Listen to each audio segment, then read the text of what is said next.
I found out on a Sunday. The kind of pale gray Sunday that looks like the inside of a seashell. Soundless and smooth until you press it to your ear and it roars. That was the day the quiet life I had spent a decade building began to shout its truth at me, syllable by syllable, until I could no longer pretend not to hear. I didn't start with the word betrayal. I started with a forgotten scarf. I was cleaning the back seat of our car after a grocery run when I felt it. Something silky pressed against the upholstery. A scarf, raspberry red, long and thin, with a snag near one edge. The scent on it was a perfume I didn't own. I held it that way you hold a piece of evidence you don't want to belong to the person you love. There was a temptation, small but fierce, to convince myself it was a random thing picked up from the dry cleaner or left behind by a coworker. But the only women who had ridden in our car in the past week were me and my sister Lila. I tried to fold the scarf and tuck it away, but it crawled out of the glove box at night and slithered into my dreams. By Monday morning, I had already done the math and hated the sum. I washed the scarf and left it on the laundry rack to dry. If Lila asked for it, I told myself, it could be an innocent detail. If she didn't, it would be a detail that grew teeth. I wasn't always the kind of person who read into scarves. When I met Daniel, I was 26 and self-sufficient in that performative way shared by most 20-somethings who can pay their own rent. He was earnest and funny. He had a crooked smile that looked like it had learned to be straight and failed. I liked that. He was kind to waiters and dogs and to me. We married in a rainstorm that sounds made up but is true. We had to say our vows under the church awning while thunder lined up to witness us. For 10 years afterward, we fought about paint colors and budgets and whether cilantro tastes like soap. It does. But he never made me feel expendable. I know that now because of the way expendability feels in contrast. Lila is 3 years younger than me and has cheekbones that can slice an apple if you're careful. She is also smart, cutthroat, and impossible to dislike unless she's your sister. We were close the way sisters can be. Our closeness braided with a competitiveness I pretended to find funny. Lila borrowed my clothes and never returned them. Lila borrowed my ideas and never cited them. She also paid my rent once when I couldn't, and she sat with our mother through her chemo, and she cried on our couch the night a man told her she never felt like home. The point is, love is not an alibi, but it is a context. That's its trick.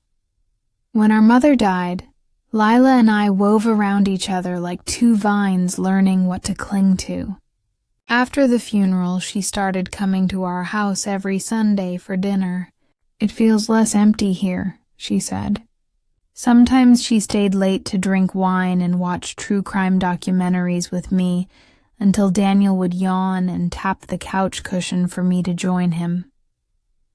On those nights, I believed in the smallness of human luck, that grief could sit beside wine, that a sister could sit beside a sister, that a husband could remain steady in the rooms love built. I don't know when the rooms shifted. The week of the scarf, I began to catalog minor tremors, the way Daniel's phone flinched when a message landed, the way he took his showers at night instead of in the morning, the way his hand, when it touched me, hesitated like it expected to be burned. None of these were crimes. They were weather. But weather changes something even when it doesn't flood it. On Wednesday, I called Lila just to hear her voice. I told myself I was checking on her because her shoulder had been bothering her. She'd wrenched it trying one of those bar classes that assumes everyone is already a ballerina. She sounded cheerful. "I found the best bakery," she said. "They do a pistachio croissant that tastes green." I mentioned the scarf then, careful as surgery. "It was red," she said. "That might be mine. I'll grab it Sunday." She laughed lightly, as if we were two people for whom red meant nothing at all. On Sunday, I left the scarf draped over the back of a chair. It was a signal, and I wanted to see if anyone noticed. They did, but not in the way I expected. We all ate roast chicken at the table, a pedestrian meal that I salted more than usual. Lila wore a white sweater and glossy black eyeliner. Daniel was gentle with me in that performative way shared by husbands who suspect they've been observed. I watched the conversation like a game of tennis. Words volleyed, glances returned. When I cleared the plates, a text buzzed on the counter. It was Daniel's phone. I knew because of the cracked corner, which he still hadn't fixed despite my quiet nagging. A name flashed across the screen. L. That was all. An initial. The message. "Still coming by later?" I stood very still. My breath felt like it was waiting for me to do something brave. Instead, I put water in the sink, ran the faucet too hard, and set the plates under the foam. "Everything okay?" Daniel asked, coming to stand beside me. He took a dish towel, a domestic peace offering. His cologne smelled familiar. It smelled like our wedding day, like citrus and rain. "Who's Elle?" I asked. He blinked.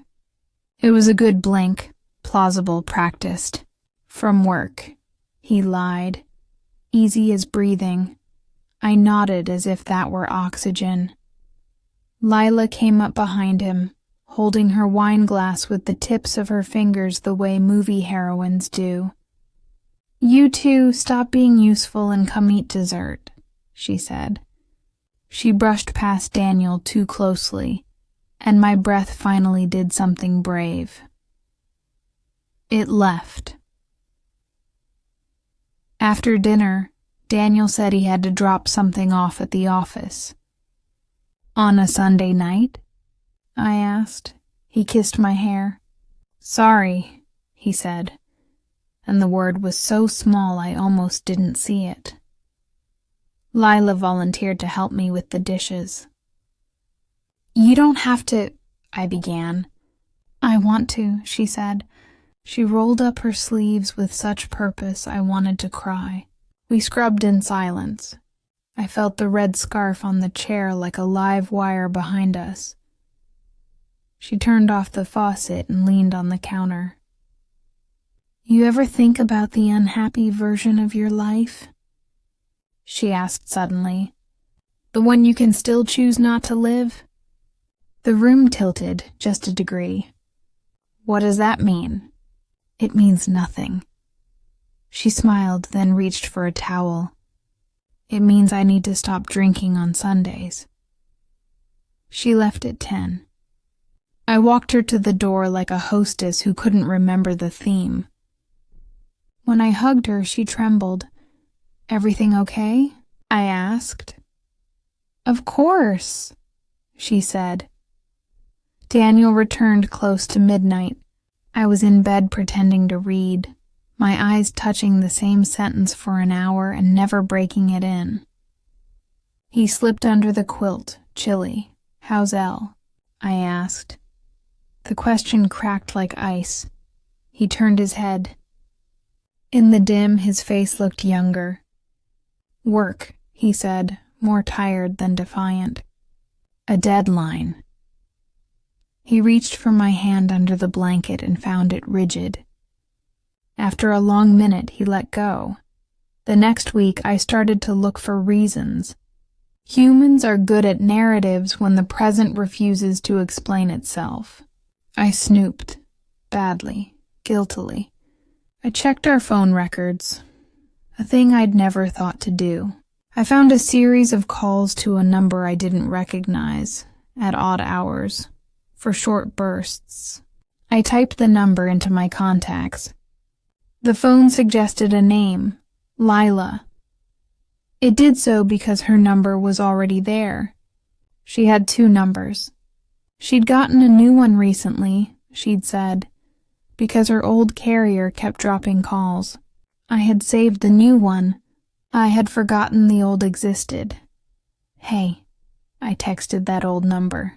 Who's this? A minute later, a reply. Wrong number. Sorry. I stared at the response. The words were a barricade I could either walk around or through. My fingers walked through. Who were you texting in the middle of the night? I sent. This time, no reply.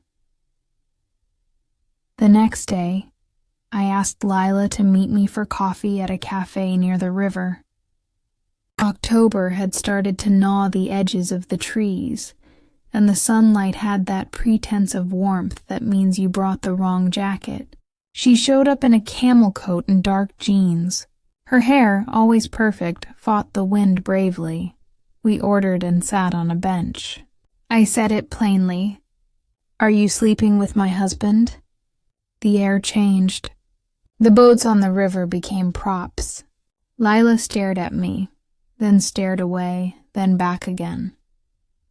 Her mouth opened. She did not gasp. She did not protest. She made a small sound like a hinge. No, she said quickly, hungrily. No, Hannah. God. No. I watched her eyes when she said God. They didn't lift. My heart wanted to believe her. My brain kept the receipts.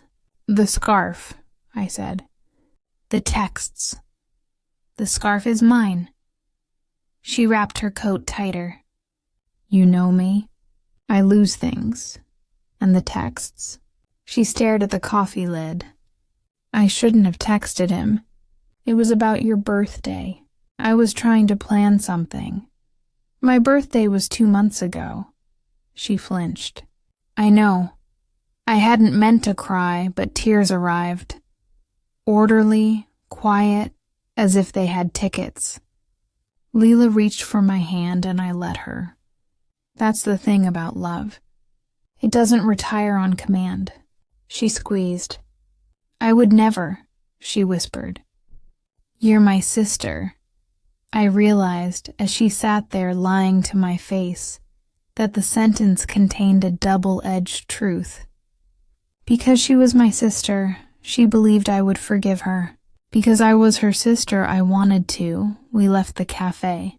I walked along the river and thought about bridges, how they look like the safest thing, and yet how many failings they hide under their asphalt. That night, I waited until Daniel fell asleep, then took his phone from the nightstand. I only needed the passcode once. He had used my birthday for years.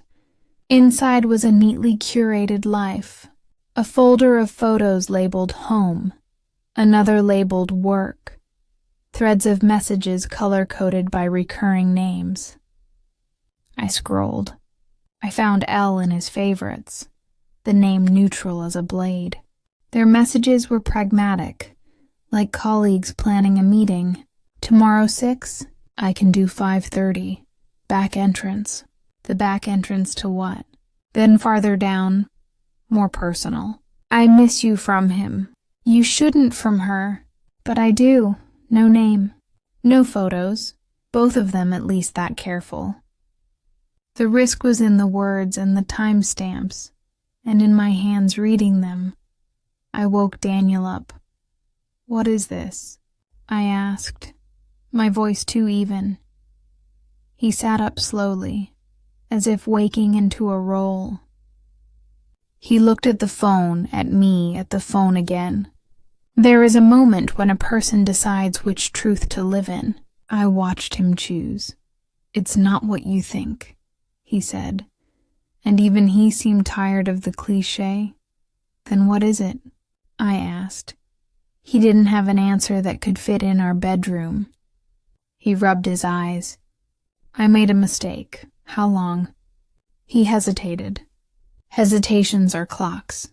3 months, he said. I nodded. The number sounded precise and therefore false. With who? I asked, though I already knew. With who, Daniel? He swallowed.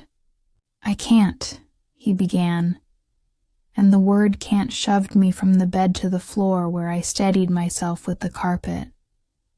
Say her name. He closed his eyes. Lila. I had imagined the moment a dozen ways, all of them noisier. But the house stayed quiet while the foundations shifted. Somewhere in the kitchen, the refrigerator tattooed the night with its steady hum. My ring felt heavy. How? I asked. Why? He started with we didn't mean to, with it just happened, with we were both grieving, and I heard not confessions but architecture, the scaffolding of a story designed to bear the weight of an unforgivable thing. I stood up. I sat down. I stood back up. My body couldn't decide its opinion. We can fix this, he said finally, so softly I almost believed he meant me and not himself. I don't know how to fix an equation that removes me to equal your happiness, I said. He put his hands out, empty. Hannah, I slept on the couch that night even though the bed was ours. In the small hours, I listened to my house creak and remembered that walls are made of bones. The next morning, I called Lila. She picked up on the first ring. I didn't ask if she was alone. He told me, I said. She didn't breathe for a second. I'm sorry, she whispered, and the words were so barren they made me furious. Are you? I asked. Are you sorry now, or were you sorry then, and did it anyway? Silence again. The kind that makes you aware of your own pulse. I don't have an answer you'll forgive, she said. I don't have one I forgive either. Then we are all very bad at math, I said, and hung up. You think when you are a betrayed person that the world will shift to accommodate your new gravity. It doesn't. It expects you to go to work and return your emails and decide what to do with the chicken defrosting in the sink. It expects you to laugh when the barista makes a joke about Mondays.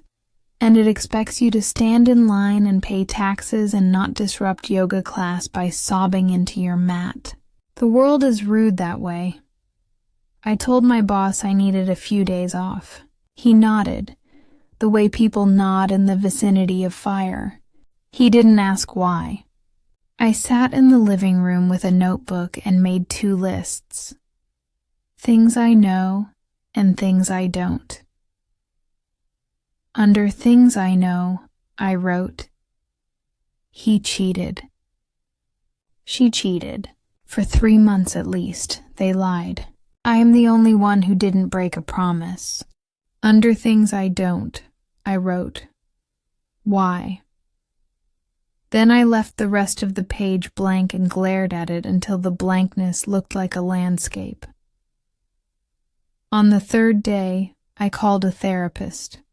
I found her online at 2 a.m., the hour that ships used to run aground. Her name was Dr. Alvarez. She had a soft voice and credible shoes. In her office, which smelled of lavender and wisdom, she asked me what I wanted to get out of our sessions. An answer that makes it untrue, I said. She nodded gravely, but not cruelly. "We can't do that," she said. "We can make it survivable." She asked me about my childhood, about Lila and me sharing a room and sharing secrets and sharing sometimes attention. She asked me about my parents, about my mother's illness, about Daniel's mother who loved me like a daughter and who sent me emails with recipes I never made. She asked me about grief. I found I could talk about grief more easily than about betrayal. Grief at least doesn't feel like someone's fault even when it is. By the end of the session, I felt wrung out and a little empty, in the good way. Betrayal is a triangle, Dr. Alvarez said as I gathered my coat. Each point holds a version of the truth.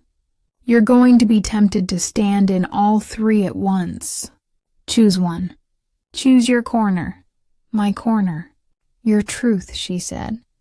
Not theirs. I went home and stood in the doorway of our bedroom. Daniel had made the bed. He had placed my favorite sweater on my pillow, as if I were a guest in a hotel that catered to the recently destroyed. He came to stand beside me. "I've been looking for a couples counselor," he said, with the air of someone announcing he'd built a raft. "Why?" I asked. "So I can learn how to be betrayed more neatly?" He flinched, then nodded, accepting the blow. "I want to fight for us," he said. "I know I should have fought by not—" He stopped. "I want to try."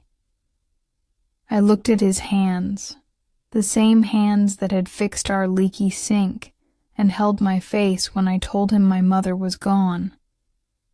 I saw, unbidden, those hands on my sister's shoulders. The human brain is too visual for its own mercy. "I'm moving into the spare room," I said. He nodded. "Okay." We became roommates who had once promised to be everything else. He cooked, I cleaned. We sat at the same table, but our silences shared no cutlery. He slept behind a closed door. I slept behind another. The house learned our new shape with a sad sort of speed. Lila texted me every day for a week. I ignored her. On the 8th day, she sent a message that said simply, "I'm going to tell Mom." It was a dark joke that cracked me open. I called her and we both laughed in a way that would have made our mother appear and scold us for being dramatic. Then the laughter died, and we were just two women holding a rope that had frayed. "Did you love him?" I asked finally. Lila's breath shuddered along the line. "I don't know what that word means when it hurts you," she said. "I think I loved the way he looked at me. I think I loved feeling chosen by someone you had already chosen, because I have always been a little mean that way, and I didn't know it until now." There it was, a truth that stung with the right shape. And now I can't look at myself without seeing you," she said. It was self-hate disguised as desire. "I'm not asking you to forgive me. I'm asking you to be alive in the world with me because the alternative is unbearable." We cried. It didn't change the fact that I didn't want to see her. We hung up with a promise to do nothing, that unusual promise that might count as a boundary. In therapy, I told Dr. Alvarez that I was trying to picture a future where I didn't walk into rooms braced for new ruins. She said recovery wasn't a house. It was a road, and I could turn around without losing my progress. She asked me to try 30 days without talking to either of them except for necessary logistics. "Let your nervous system learn that safety is possible," she said. So I tried. I went to work. I ran by the river and learned the names of the geese. I went to the grocery store and did not buy the cereal Daniel likes. I watched movies where things exploded and nobody betrayed anyone because everything else did. I visited a friend I had lost in the shuffle of marriage. I rediscovered my love of baking, which is chemistry for people who want to eat their reactions. On day 12, my father called. He lives 2 states away and has the kind of voice that makes you want to tell the truth. "How are my girls?" he asked, and I almost told him the weather. "Dad," I said. "Lila and Daniel." I didn't finish. I didn't have to. Fathers know the shapes of their daughters' pauses. He swore softly. Then he asked where I was. "I'm here," I said, and it was both an answer and a proof. He drove down that night. We sat on the back porch with blankets and hot chocolate, because some clichés still work. He didn't give me advice. He told me a story about a woman he dated before he met my mother. He told me that sometimes he thinks he married my mother to be a better version of himself, and sometimes he thinks he married her to be witnessed. "Both are love," he said, "but only one is a good start." I asked him which one I had with Daniel. He said, "I can't answer that." Then after a time he added, "But I can tell you that you have always been enough, even when people didn't know how to hold enough without spilling." 2 weeks later, Daniel asked if I would go to couples therapy with him. I agreed, not because I wanted to save us, but because I wanted to know if a professional could say plainly what I could not. The therapist, a woman named June with sharp features and kind eyes, asked Daniel to describe the affair without looking at me. He used words like mistake, and moment, and connection, and confusion. When June asked him what he would have done if I had done the same, his face changed in a way that would have been funny if it hadn't been tragic. He admitted he would have left. "There's a word for that," June said, and her mouth wasn't cruel when she said it. "Entitlement." We went to 3 sessions. On the 3rd, June asked me what I needed to stay. I told her I needed him to be the kind of man who would not have done it. She nodded. "That is a need no one can meet retroactively," she said gently. The truth landed like a clean cut. After that, I asked Daniel to move out. He did, with a quiet I was grateful for. He cried once on the front step, covering his face with his hands the way you cry when you are alone. I didn't touch him. I closed the door, leaned against it, and cried exactly the same way. The weeks that followed were a study in loneliness. I discovered that silence has textures, the soft cotton of an early morning, the scratchy polyester of an evening you wish were anything else. I learned to eat alone at restaurants without inventing a phone call to look busy. I slept diagonally. I bought new sheets. I threw out the red scarf, which had been draped over a chair like a witness. I texted Lila once to tell her I knew she had ended things with him. I knew because Daniel told me in a message that said it's over, but I know that doesn't help. She replied, "I'm in therapy. I'm trying to love the part of me that doesn't know how to love." Months stitched themselves into a shape I recognized. Spring arrived, as unsubtle as ever, shoving green into everything. I started to paint on Saturdays, with a group of women who had nothing in common, except that they all carried canvases and stories they did not try to tell me. I took a weekend trip alone to the coast and learned that I can sit on a beach with a book and feel the world hold. One Sunday in May, I met Lila for the first time since the unraveling. We chose a public park on purpose to defang the intimacy. She looked thinner, not in a way that concerned me, but in a way that suggested she had been working hard at building a life from scraps. I felt older and younger at the same time. She had brought a photo album. "I found this when I moved," she said. "It's us at the lake house." We flipped through pictures. Us as girls with terrible bangs. Us as teenagers with worse decisions.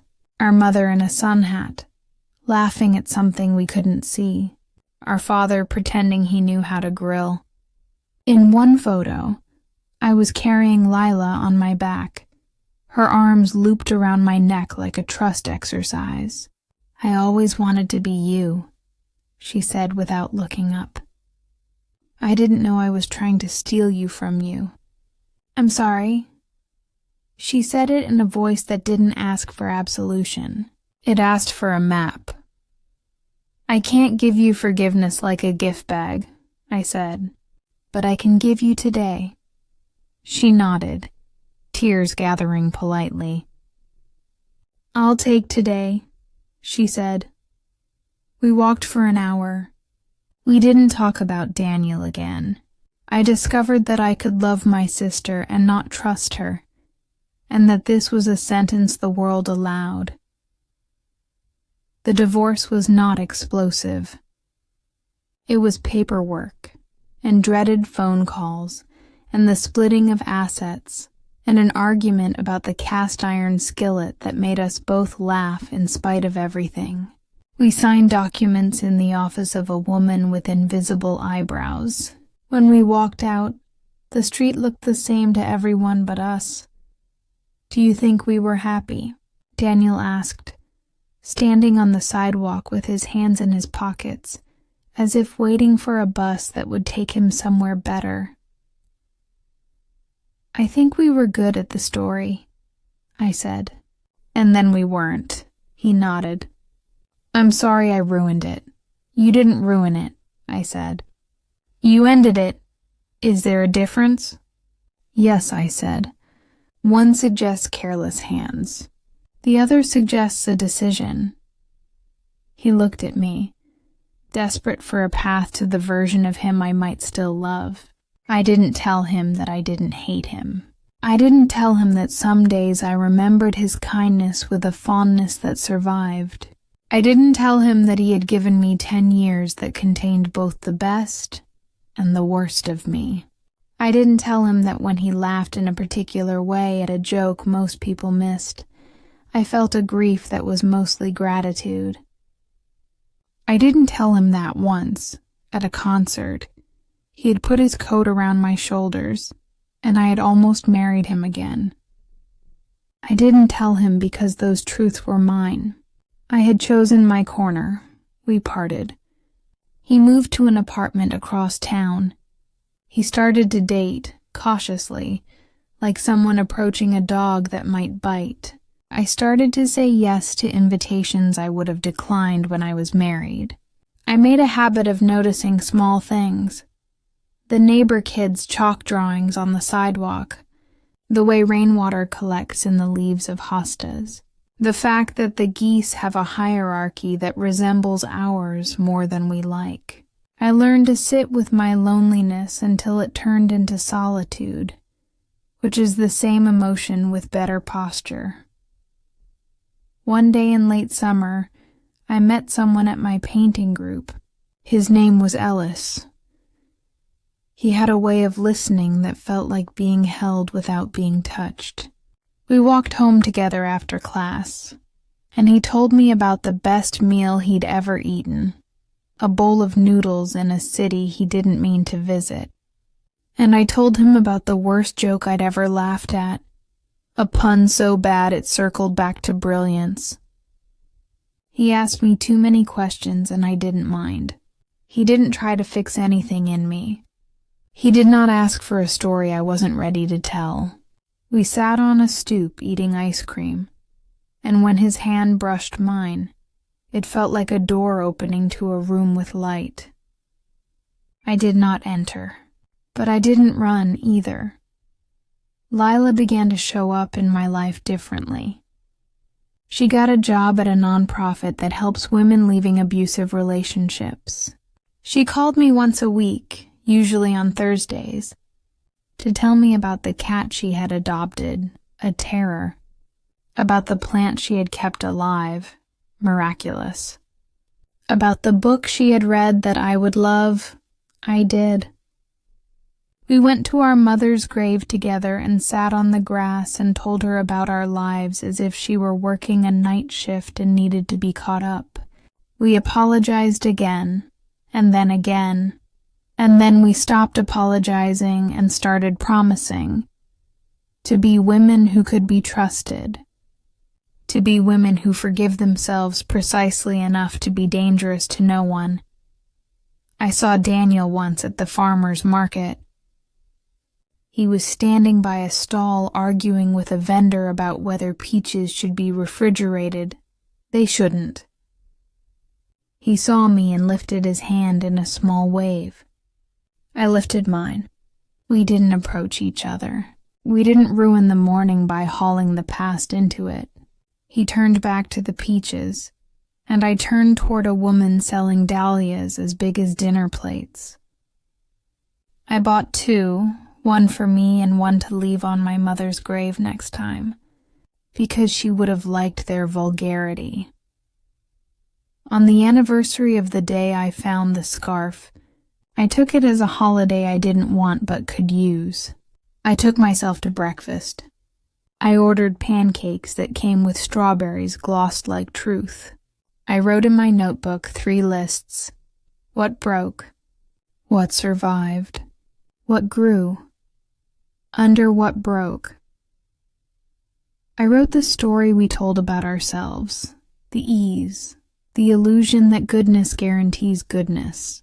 Under what survived, I wrote my capacity for love, my sister in a different shape, my appetite.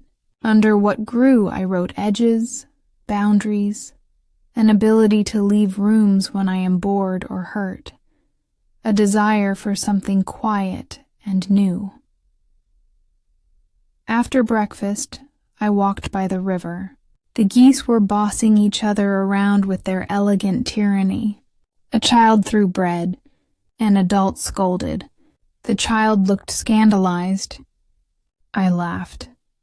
The bridge above me held as bridges do, pretending it had always been there. I thought about triangles and corners and how standing in mine had made me steadier than I had ever been, even when I was loved as an idea and not a person. I thought about forgiveness as a verb with no past tense. That afternoon, Lila came by with coffee. She stood in my doorway like a question she didn't want to force me to answer. I stepped back and let her in. We sat on the couch and watched the kind of movie that asks nothing of you but time. When it ended, she turned to me and said, "I met someone. He is kind, and I am trying not to be scared by that." I smiled. "Be a little scared," I said. "It means you're awake." She laughed and leaned her head on my shoulder the way she had when we were girls. I felt the scar on our love like a seam that made the garment stronger. We didn't wear it like a warning, but like a design. Months later, because life is a carousel. We are always surprised to find ourselves on. I went back to the coast with Ellis. We walked along the water's edge and told each other the versions of our past we were ready to have witnessed. I told him about Daniel and Lila not as a wound, but as a chapter. He listened with his hands in his pockets, not reaching for me as if he had something to add.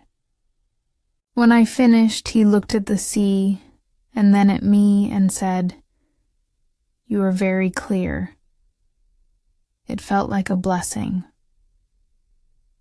We stayed in a small inn with a window that framed the ocean like a painting. In the night, I woke to the sound of waves and realized with a clean, almost metallic certainty that I trusted myself. It was small and enormous at the same time. I didn't know what would happen next. I didn't need to. On our last day, we sat on the sand and ate sandwiches that tasted like mayonnaise and sunshine. I watched families set up tents and couples smear sunscreen across shoulders. I watched a woman alone with a camera take pictures of the sky. I thought of the girl I had been, of the woman I was, of the versions I might still get to meet. I thought of my mother laughing in a sun hat, of my father manning a grill with grace and fear. I thought of Lila, who had once tried to be me and then learned and taught me that we are only useful to each other as ourselves. I thought of Daniel, whose kindness and cowardice had both been real. I did not wish it different. I wished us all forward. On the drive home, Ellis asked me what I wanted. Not in the future perfect tense, not in the voice of a planner, but right then. A peach, I said, and we pulled over at a roadside stand, and I picked one up and bit into it, and the juice ran down my wrist in a line my tongue chased. I laughed because it was messy and good and alive. I laughed because it turned out there were still sweet things that asked for nothing but attention. That evening, I wrote Lila a message. I saved you a dahlia. Come by tomorrow. She replied with a heart and a promise to bring pistachio croissants that taste green. I put the vase on the table where we would sit, where we would tell each other ordinary things, where we would build our lives one unremarkable, faithful choice at a time. I still sometimes dream of the red scarf. In the dream, it is a banner and a wound, a warning and a path. In the dream, I tie it around my hair and walk into the day anyway. And when I wake, I think, betrayal is a language, yes, but so is healing. And I am fluent in both now, though I will only speak one if I can help it. So here is the ending I can live with. I was loved and I was betrayed. These facts coexist the way summer and hurricanes do, neither canceling the other. I left the house where I had stopped recognizing myself. I kept my sister. I learned to trust the steadiness of my own hand on my own back. I chose a corner and found out it was a home. And every Sunday, when the light goes quiet over my street, I open the windows and let the evening in. I cook slowly. I set one extra plate, sometimes two. I do not expect the doorbell, but if it rings, I am ready to answer with the life I didn't think I'd get to keep.